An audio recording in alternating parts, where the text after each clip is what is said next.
नमस्कार मेरे प्यारे प्यारे भाइयों, कैसे हैं आप लोग। तो आज हम लेके आ गए हैं आरआरबी एएलपी सीबीटी 2 की maths section wise 25 question, best 25 question हम लेके आए हुए हैं। और अपना बेस्ट 25 क्वेश्चन ताजा ताजा माल, ताजा ताजा माल ही तो अच्छा रहता है।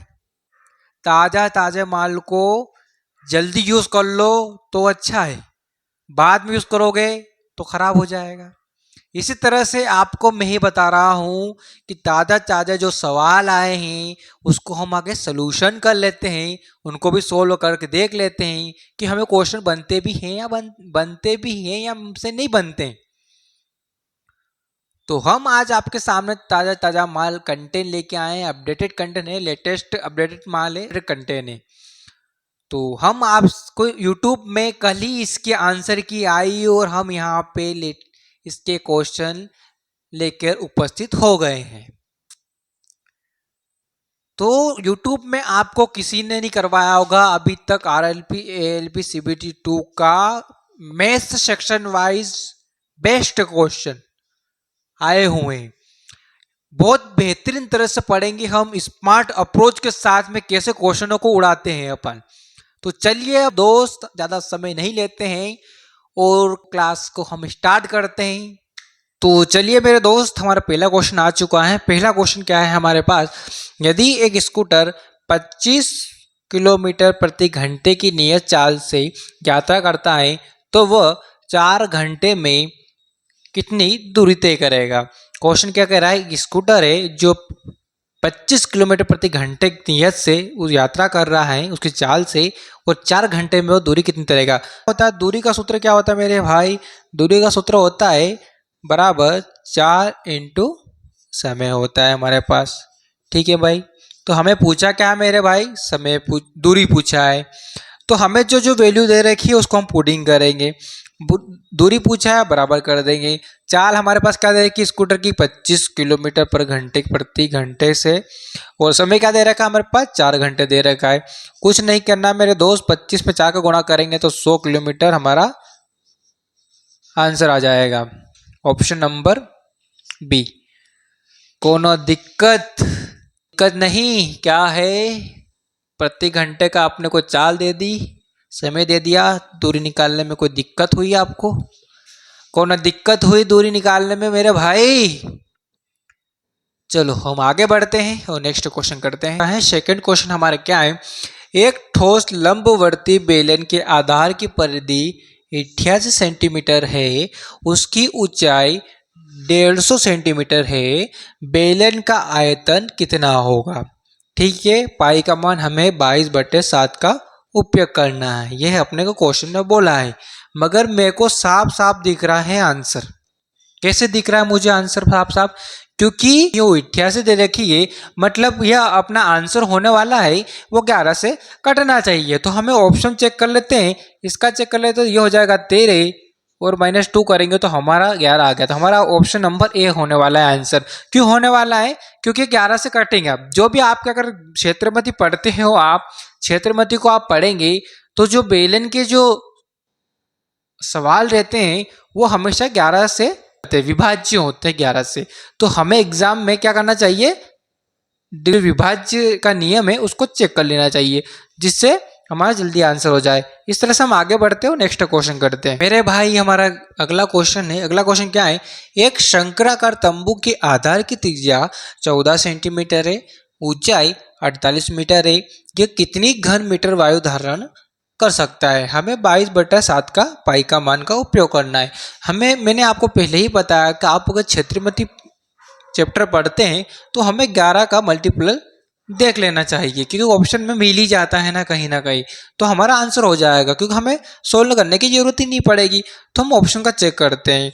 ये हो गया 8, 8 तो 13, ये कितने हो गए 13, और ये हो गया 15। इनका अंतर कितना आ रहा, 2 आ रहा, नहीं करता 11 से। ठीक है, इसका ले लेते हैं। 9 और 6 कितना हो गया, 15 हो गया। 8 और 5 कितना हो गया, 2 13 हो गए। इसका भी 2 आ रहा है, ये भी नहीं हो सकता। तीसरा वाला चेक कर लेते हैं। 9 और 5 कितने हो गए, 14 हो गए, माइनस 8 और 6 कितने हो गए, 14 हो गए, मतलब 0 आ गया। तो हमारा आंसर कौन सा हुआ, तीसरा होने वाला है, क्योंकि 11 से घटता है। इस तरह से क्वेश्चन करते हैं हम। मेरे भाई हम नेक्स्ट क्वेश्चन के आगे आगे की ओर चलते हैं और नेक्स्ट क्वेश्चन करते हैं, क्योंकि हमारे आज वीडियो बहुत बड़ी होने वाली है, क्योंकि हमारे 25 क्वेश्चन होने वाले हैं, उस हिसाब से हम वीडियो बनाएंगे। तो हमें ज़्यादा सोल्व आपको मैं नहीं कराऊंगा। तो हमारा नेक्स्ट क्वेश्चन है, एक हीरे की अंगूठी का मूल्य 85,000 है। पहले इसका मूल्य 11% की कमी की जाती है और फिर कम किए गए मूल्य पर 4% की कमी की जाती है।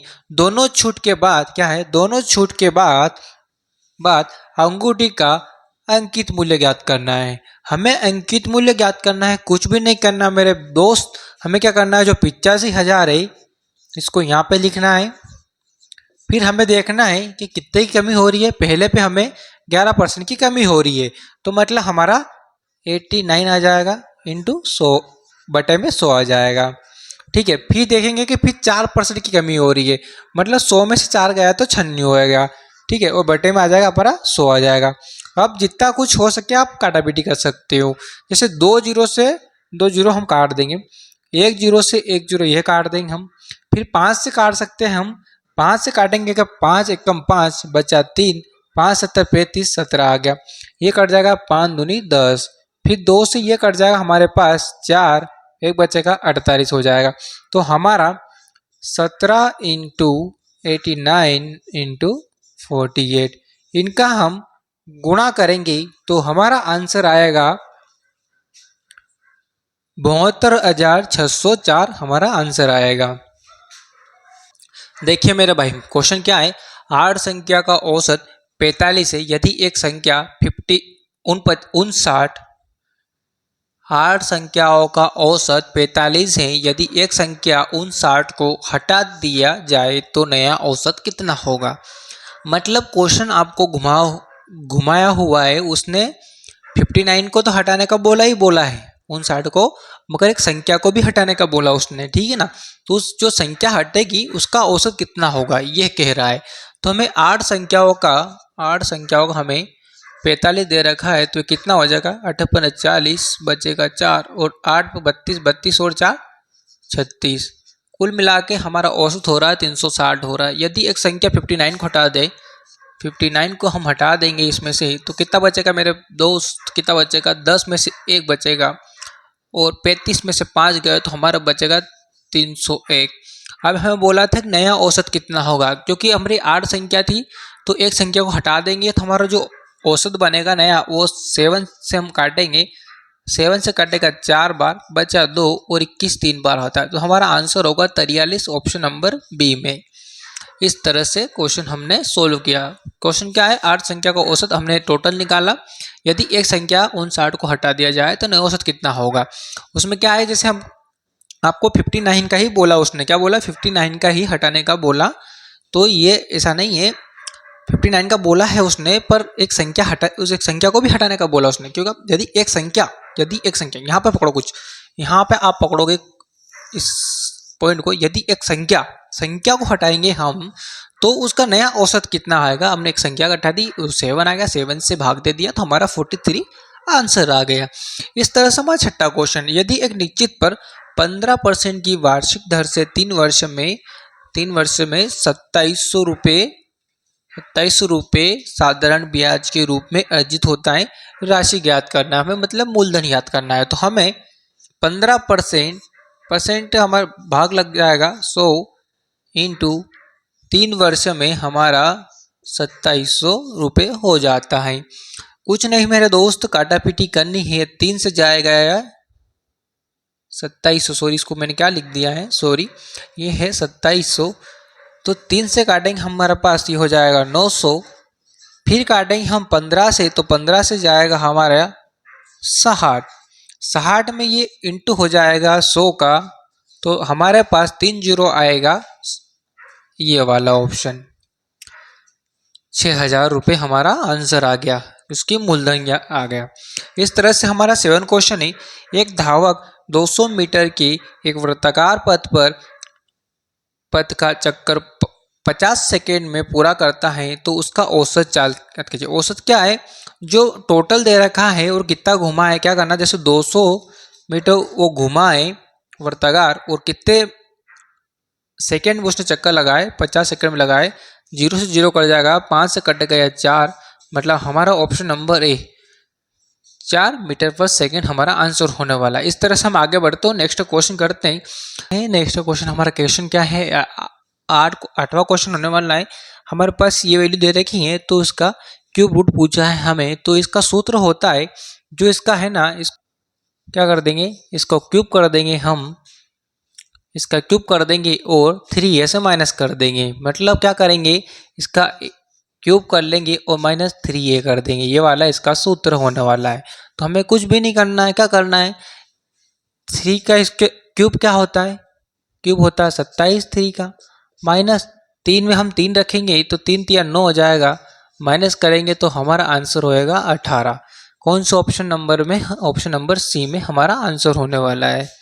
ठीक है मेरे दोस्त, हम आगे बढ़ते हैं और साइन, ये हमारा टेक्नोमेट्री का क्वेश्चन आया हुआ है, बहुत बेहतरीन तरह से इसको क्वेश्चन को हम सॉल्यूशन करते हैं। जैसे कि आपके सामने मैं आपको एक साइड में दिखा दूंगा कि 10a को क्या लिख सकते हैं हम, 10a को हम साइन बटे कोस ए लिख सकते हैं, ठीक है। और कोट एक्स को क्या लिख सकते हैं, कोट एक्स को हम उल्टा लिखते हैं, कोस ए माइनस साइन ए लिख सकते हैं। ए को मत भी लिखो तो कोई दिक्कत नहीं, मगर ये वाला आपको याद रहना चाहिए, तो अपने को सोल्यूशन करने में बहुत अच्छा फायदेमंद रहेगा। तो हमें क्या रखना है, जो कोस ए तो रखा है, ये हमारे पास कोस ए तो रखा है, ये 1 माइनस जो हमारा 10x से होने वाला है वो साइन एक्स बटा कोस एक्स होने वाला है, ठीक है। साइन ए बटा कोस ए होने वाला है। हम आगे बढ़ते हैं, हम क्या कर सकते हैं, और जैसे कि हम इसमें इसका गुणा करेंगे, इसमें इसका गुणा करेंगे हम, तो क्या होगा हमारे पास, जैसे ये कोस तो ऊपर लिखा ही हुआ है, आगे बढ़ते हैं। जैसे ये कोस आएगा तो कोस ए, ये माइनस का माइनस आ जाएगा हमारे पास और ये साइन ए आ जाएगा, और जो ये हमारा नीचे वाला कोस था ये ऊपर की ओर चल जाएगा, तो कोस ए मतलब कोस स्क्वायर हो जाएगा, कोस स्क्वायर हो जाएगा। हमारे पास एक तो मान ये आ चुका है और एक मान हमें और निकालना पड़ेगा। हमें एक और मान निकालने के लिए हमें ऐसा ही करना पड़ेगा, जैसे कि ये साइन है, साइन ए है, हमारे पास 1 माइनस कोट एक्स को लिख सकते हैं हम कोस ए माइनस साइन ए। तो हम डायरेक्ट क्यों नहीं कर सकते हैं, जैसे कि हमने यहाँ करा हुआ है, हमने आपको सोल्यूशन करके सिखाया। जैसे कि ये ऊपर जाएगा, ये ऊपर जाएगा हमारे पास, ये क्या हो जाएगा, एक तो हमारे पास साइन ए हो जाएगा, साइन स्क्वायर हो जाएगा क्योंकि ऊपर जाएगा, और ये साइन इधर आएगा तो एक साइन ए माइनस का कोस ए। हमने डायरेक्ट कर दिया है, आपको समझ में आया।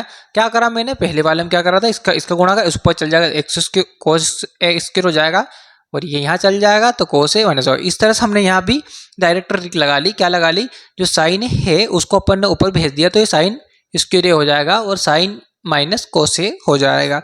ठीक है मेरे दोस्त, हमारे पास दोनों मान आ चुके हैं। एक तो हमारे पास क्या आया हुआ, कोस ए वाला, और ये वाला। हम अब इसको क्या करते हैं, जोड़ते हैं, इनको क्या जोड़ना पड़ेगा हमें।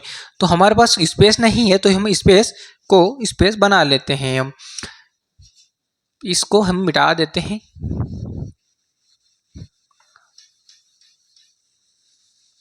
जैसे कि आप देख सकते हो, इनको जोड़ेंगे हम तो ये हो जाएगा कोस ए स्क्वायर माइनस का साइन स्क्वायर ए हो जाएगा। इसके बटे में क्या है हमारे पास, कोस ए माइनस साइन ए हो जाएगा।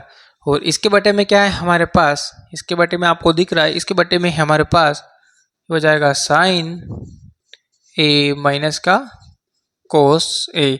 हम अब क्या लिख सकते हैं, हम इनका क्या लिख सकते हैं, डिफरेंस, मतलब इनका एलसीएम ले सकते थे। इनका एलसीएम दोनों का क्या आएगा, इसका एलसीएम दोनों का आएगा अपने पास, इधर ही कर देता हूँ, इसका एलसीएम आएगा अपने पास साइन ए माइनस का कोस ए।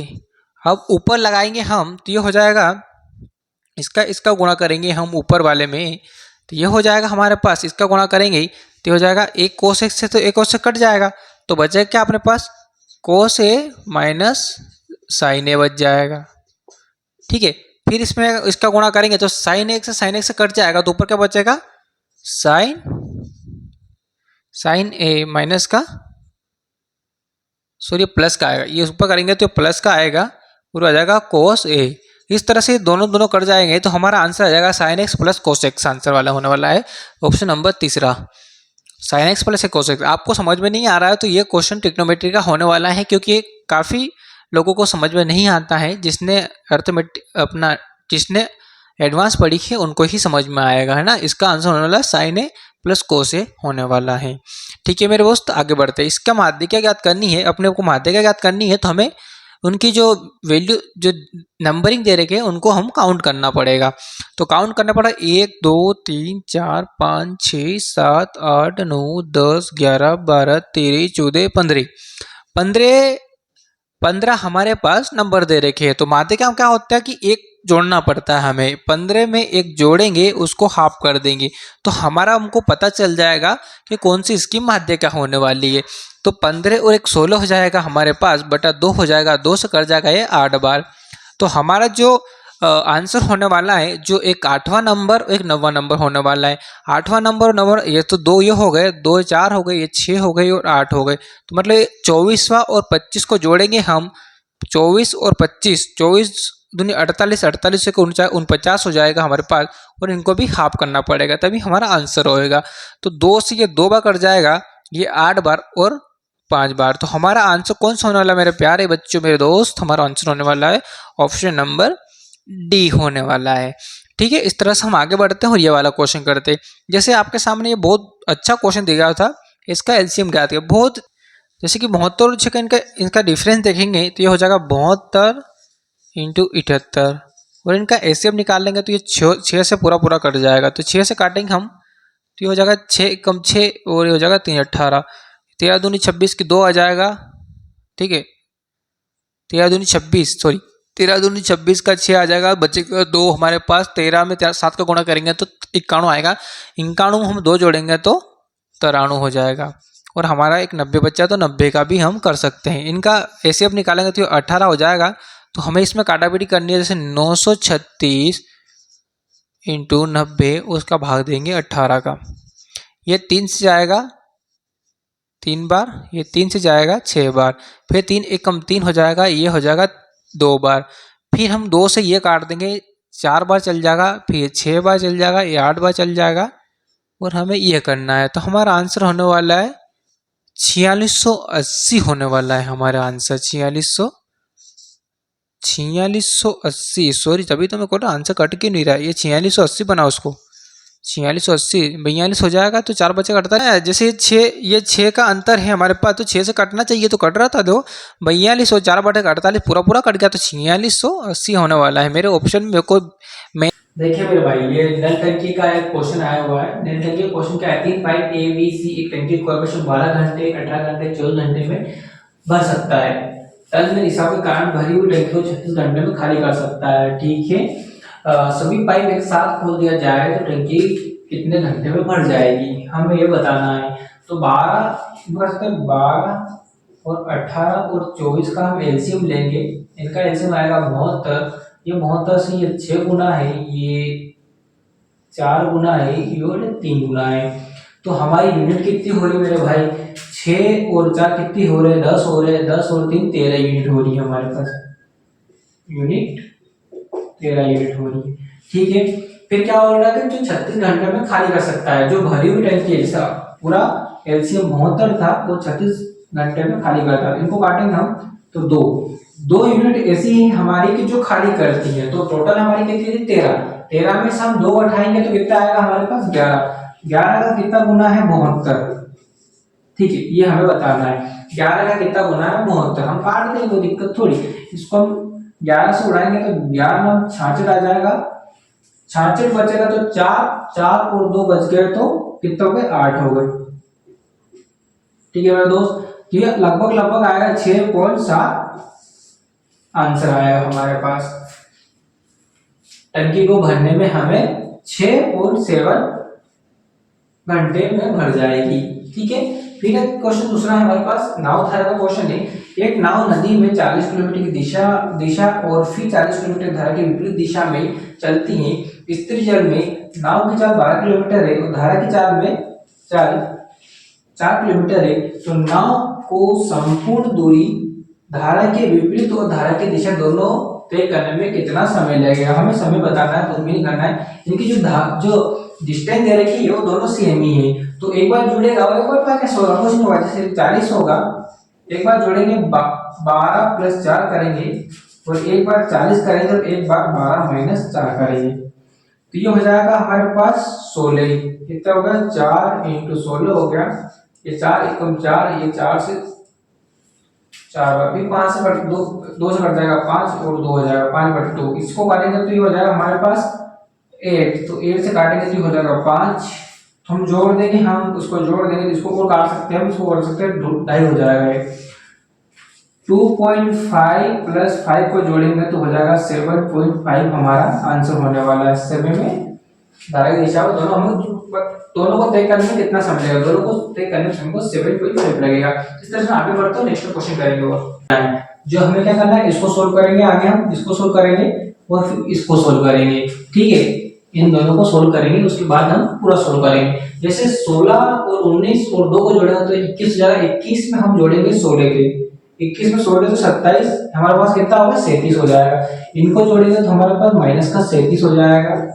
ठीक है मेरे भाई, फिर इनको निकालेंगे तो एक हो गया, कितना हो जाएगा, इनका हो जाएगा प्लस हो जाएंगे, प्लस एक तो एक आएगा इनका, तो ये 2 और 3 कितना हुआ, ये 3 हो जाएंगे। ठीक है मेरे भाई, तो हमें तो पता है कि इसका ये हो गया, फिर ये हो गया हमारे पास 8 अब इनका गुणा करेंगे तो हमारे पास कितना गुणा आएगा, 8 का हम 6 को गुणा करेंगे, 8 का हम 7 को गुणा करेंगे, 56 6 और 5 हो जाएगा, 24 और 5 29 हो जाएगा हमारे पास। ठीक है मेरे भाई, और ये नीचे का जो भाग दे रखा था ये 15 अपने पास नीचे चल जाएगा। ठीक है मेरे भाई, तो हमारे पास जो 60 था, तो 60 तो ऐसे ही है और माइनस का 296/15 है। ठीक है, तो 15 का हम इसमें गुणा करेंगे तो ये हो जाएगा 990, तो हो जाएगा 900 में से हम 200 घटाएंगे तो कितना आंसर आएगा हमारे पास, ठीक है। हाँ, आगे बढ़ते हैं हम, ये हो जाएगा 4, यहाँ बच गया 9, तो 0 हो जाएगा 9 में से, सॉरी हाँ यहाँ हो जाएगा 8 में से 2 गए तो 6, हमारा आंसर होने वाला है 604/15 हमारा फाइनल आंसर होने वाला है। ठीक है मेरे भाई, एक व्यापारी किसी वस्तु का मूल्य उसके विक्रय मूल्य से 25% अधिक अंकित करता है, तो अंकित मूल्य पर 10% की छूट प्रदान करता है। छूट देने के बाद भी उसे 180 का लाभ होता है, तो कुछ क्या करना है बेटा, क्या करना है कि 125 का लाभ हो रहा है तो 125/100 हो जाएगा हमारे पास, और 10% की इसके पास क्या हो रही है, हानि हो रही है हमारे पास, 10% की हानि हो रही है मेरे भाई। ठीक, इसको हटा दो, 250 लग जाएगा ये वाला, तो 0 से 0 मेरे बेटा कट जाएगा। तो इसमें हम गुणा करेंगे, 9 पर 45 की 5 और 4 हो जाएगा 9, 18 2 22, यहाँ से जाएगा 2, 9 में 2 जोड़ेंगे तो 11 आ जाएगा हमारे पास, 11। ठीक है, तो कितना गुना है, ये 100 से 112, 12.5 लाभ हो रहा है हमारा। तो हमारे पास लाभ कितना दे रखा था, 180 लाभ दे रखा था, 180 लाभ दे रखा था, 12.5% का इंटू 100 हो जाएगा। ये 1 0 यहाँ से हटाएगा तो ऊपर लग जाएगा 0। अब हमको काटाबिटी करनी है तो हमारा आंसर आ जाएगा, फाइनल आंसर हो जाएगा। ये हम इसको काट सकते हैं 25, 5 से हम 25 काट सकते हैं, 5 को इससे भी काट सकते हैं, 3 × 15, 5 15, 3 आ जाएगा 15 और 3 36 हो जाएगा। इसको हम 25 से हम 4 बार काट सकते हैं, वो 0 लग जाएगी, तो 36 × 40 करेंगे हम, 4 × 24 के 2, यहाँ से 1 4 और 3 करेंगे तो 12 और 2 44 और पीछे की 0 हो जाएगी। तो हमारे पास 1440 आंसर आ चुका है इसका। फिर ऐसा है 1600 रुपये एक अपने पास चक्रवृद्धि ब्याज का क्वेश्चन आया हुआ है।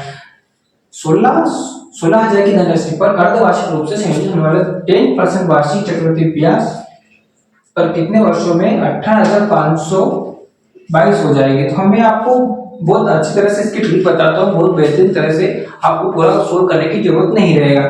जैसे हम इसका 10% भी निकालेंगे तो ये 0 से 0 कट जाएगा, इसमें 1600 तो हमारा आएगा ही आएगा। 1600 में अगर हम जैसे 1600 है, 1600 इसमें से 16,000 में हम 1600 भी जोड़ेंगे तो हमारे पास कितना आएगा, 17,600 आ जाएगा। आपको समझ में नहीं आ रहा, चलो समझाता हूँ। जैसे कि जैसे अपन यहाँ निकालेंगे, एक 10% भी निकालेंगे इसका तो हो जाएगा 16,000 में हम 1600 निकल जाएगा। ऐसे इनको प्लस भी करेंगे हम, यहाँ से ये 1600 आ गया तो इनका प्लस होगा 0 0 ये हो गया 6 और ये 17,600 हो गया। अगर हम 2 का निकालते हैं, एक बार और करते हैं तो हमारे पास फिर आएगा 1600, फिर आएगा 1600, तो ये 0 0 6 2 12 हाथ से 1 और 8 9, तो हमारे पास 1900 के लगभग ले चला जाएगा। तो ये हमारा आंसर गलत हो जाएगा। हमको पता है कि 1% हमारा 17,700 क्या हमारे पास 17,600 हमारा आ रहा है, और होना कितना चाहिए, 18,522 होना चाहिए। तो हम यूं नहीं कर सकते कि थोड़ा सा 1 वर्ष से थोड़ा सा ज्यादा होगा, मतलब 1.5 वर्ष का होने वाला, ऑप्शन नंबर बी। इन क्वेश्चनों को हम पूरा सोल्व नहीं करते, डायरेक्ट ऑप्शन में देखते हैं और आंसर लगाते हैं। इस तरह से हम 12 बज गए हैं मेरे दोस्त, हम कल इसकी वीडियो शूट करेंगे, और ये जो 16 क्वेश्चन है इसका हम सुबह तक आपकी क्लास आपके और अपने YouTube चैनल MP योद्धा क्लासेस पर डल जाएगी। और आपको नोट्स भी नहीं बनाने हैं, क्योंकि नोट्स मैं खुद बना के दूंगा आपको, क्योंकि नोट्स अपने पास, देखो आपको नोट्स बता रहा हूँ मैं, नोट्स कैसे होने वाला है। देखो बहुत प्रॉपर नोट्स बनाए हुए हैं, देखिए ये देखिए नोट्स पूरे रंगीन होने वाले हैं, आपको नोट्स बनाने की कोई जरूरत नहीं है। नोट्स मेरे खुद के हैंड राइटिंग नोट्स है, मैंने खुद ने बनाए हैं नोट्स। देखो पूरे कलरफुल नोट्स बने होंगे। आपको कुछ भी नहीं करना है, MP योद्धा क्लासेस पे जाकर टेलीग्राम को सर्च करना है, MP योद्धा क्लासेस टेलीग्राम पे, वहां पे जाना है, वहां पे आपको ये कलरफुल नोट्स फ्री में मिल जाएगा। तो आपको जाके वहां पे फॉलो कर लेना है, क्योंकि सारे जो YouTube की क्लासेस रहती है वहां पर ही सारे नोट्स अपलोड होते हैं। तो मेरे दोस्त हम कल मिलते हैं नेक्स्ट क्लास में। जय हिंद।